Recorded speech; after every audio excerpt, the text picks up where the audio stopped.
Вчера впервые за 20 лет в космос полетела женщина-космонавт. А вы считаете это женской профессией? Космонавты? Ну, вообще, я думаю, любая профессия, может и мужчина, и женщина исполнять. Но женщина не очень слабый организм. Они же выносливые мужчин доказали.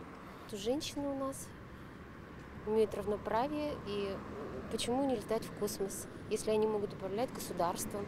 Перешкова летала, ничего не случилось. Чем отличается мужчина в данном случае? Почему бы нет? У нас сейчас все профессии одинаковые, что у мужчин, что у женщин. Женщина пожарник, женщина врач, женщина учитель. Почему не космонавт?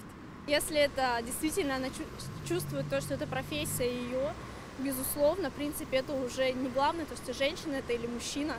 Главное, что получать удовольствие от своей профессии. Можно сказать, да, почему нет? Что, женщина может тоже ведь. Женщины же тоже люди.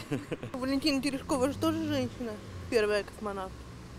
Это все зависит от человека. Не знаю, если человек тренированный, то, мне кажется, не важно, женщина, мужчина. В наше время все возможно.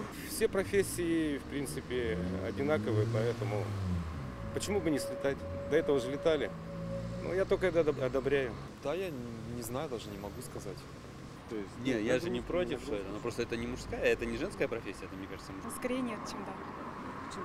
Ну, потому что большие нагрузки на организм, все-таки женская физиология слабее мужской. Каждый человек может заниматься тем, что он хочет, и нет разницы, в космос полетит женщина или мужчина. Может, у нее призвание такое. А вот не тяжело ли нагрузки вот такие? Тяжело, конечно. Очень тяжело. Тем более женщина на 170 дней туда полетела. Ну, это очень тяжело. Если она считает, что она выполнила свое предназначение на Земле, пускай теперь выполняет предназначение в космосе. Там физической работы никакой нету. Один умственная работа. А как же нагрузки? Какие? Ну, вот тяжело. А женщины, когда у детей носят, тоже же нагрузки идут, логично? Ну вот и все. Просто, мне кажется, там, в принципе, агрессивная атмосфера и не приспособлена для жизни женщинам. Детей рожать нужно, здоровых. Поэтому, мне кажется, как профессию выбирать не стоит.